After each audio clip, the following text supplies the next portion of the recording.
Welcome to part two of the Nicky YouTube podcast. We were just talking about Alberto Del Rio, Rey Mysterio, Sin Cara, and WWE's racism towards their Mexican roster.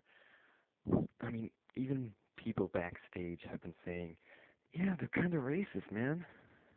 I mean, seriously, we haven't had any memorable championship reigns from a Mexican in God knows how long. And I mean memorable.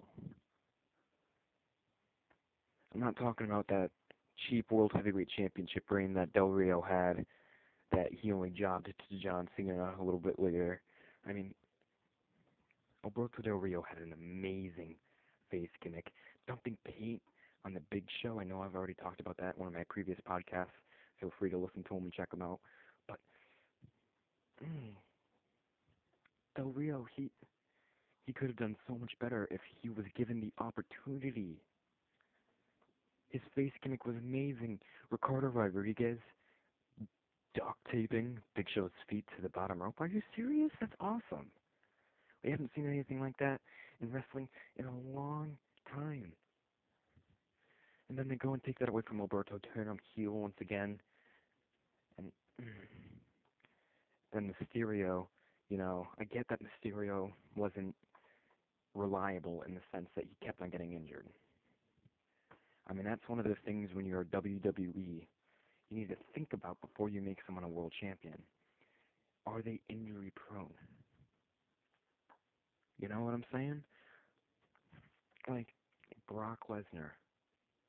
He's champion right now, right? He's not very injury prone. And I feel like Brock will be an awesome part-time champion. I feel like we need a part-time champion to start pushing stars like Rey Mysterio, although he's no longer in the company, but at this point, I believe it's not only Mysterio's best interest, but Del Rio's best interest. They both just go to AA and remain there once their contracts are done and over with, and they no longer have to associate themselves with the WWE. The same for Sin Cara, man. I mean, the original Sin Cara, what's he going by now? Like, Mystico, Magistico, something like that. He went back to Mexico to go wrestle, and he dressed in similar attire to his Sin Cara gimmick, wrestles under a different name, so people can still know that, oh yeah, that was the original Sin Cara from the WWE, but he's doing a lot better now without the WWE. I feel like the current Sin Cara, we do the same thing. I feel like Rey, Alberto, basically if you're Mexican, as of right now, don't sign with WWE. That's honestly how I feel at the moment. I mean, because they're not really pushing their Mexican stars to their full potential. I mean, yeah, I do. I understand. There's a lot you got to think about. Sales, how injury prone they are, how good they are in the mic, how good they are in the ring. Can they put on a show? Can they steal the show? Can they do this, that, and the other thing? I get it. It's not like TRW, where, if you win a title, yeah, you actually beat someone for it. It's not like the UFC. We win a title, you actually beat someone for it. But we haven't had a Mexican champion forever. We need that. A decent run.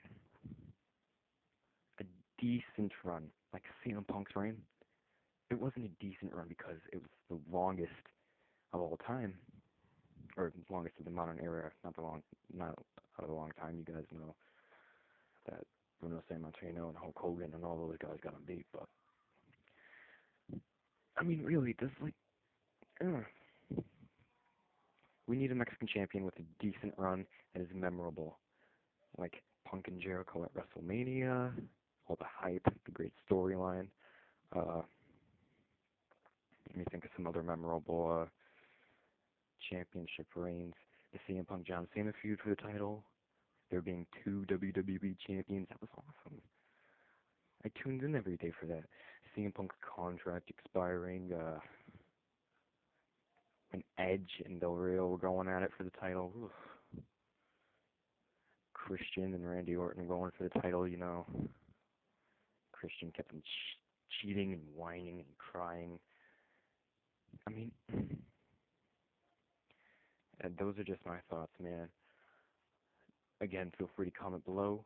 Feel free to tweet us at the Veil Podcast and start a conversation on social media about all of this. Do you believe WWE is racist? Why or why not? Do you believe this is all just coincidence? Why or why not? Do you agree with me in the sense that Mysterio and Del Rio will be better in Mexico in AAA? Why or why not? And do you believe that, I don't know, I just totally lost my train of thought. But you guys get the idea. Now, Jake the Snake Roberts, poor guy. There's been so many contradicting reports on poor Jake. There's been reports that, excuse me, the initial report was, that he was going to San Diego, I believe it was, and, he passed out on the airplane. He was immediately rushed to the hospital, and, he had pneumonia, I believe it was, in both of his lungs, and, they found something in his brain. I forget what it was, like a cyst or something. And, yeah, that was from DDP, but apparently DDP got his, information wrong because he wasn't actually there on the plane with him. He just saw him unconscious in the hospital, so he assumed that he was unconscious before. Turns out the real story is that he was on the plane, he was complaining about tightness in the chest and having a very difficult time breathing, but he was conscious, and as soon as the plane landed, that's when he went to the hospital, and he was put into a medically induced sleep so he could recover better.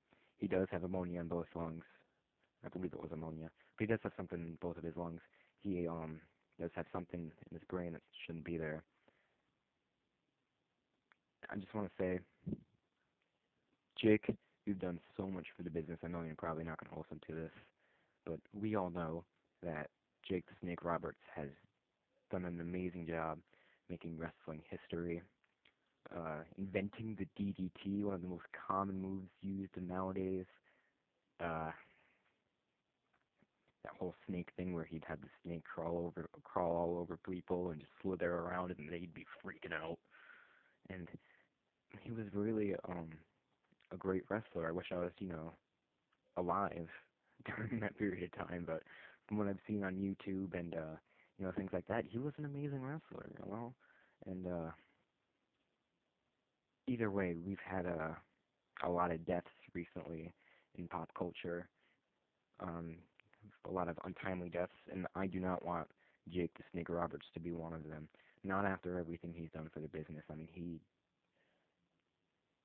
deserves to live the rest of his life happily with his friends like DDP, and he deserves that.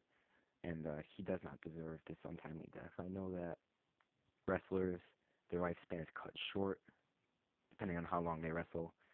Obviously, because taking bumps and that's obviously gonna mess you up.